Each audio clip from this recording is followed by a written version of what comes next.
मोहब्बत एक किस्सा है किताबों में जो मिलता है।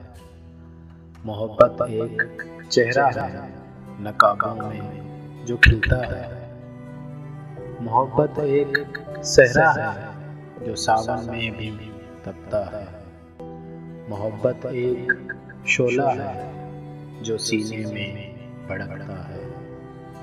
मोहब्बत एक वादा है जो रांझा ही निभाता है।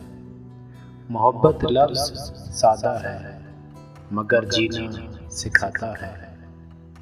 मोहब्बत एक दरिया है जो सहराओं में बहता है। मोहब्बत एक साया है हमेशा साथ रहता है। मोहब्बत पाक जज्बा है ये जोगी मन का कहता है।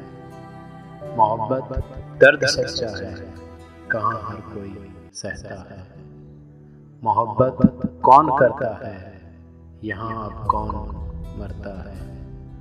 मोहब्बत लफ्ज़ की तौहीन करते जा बजा देखे।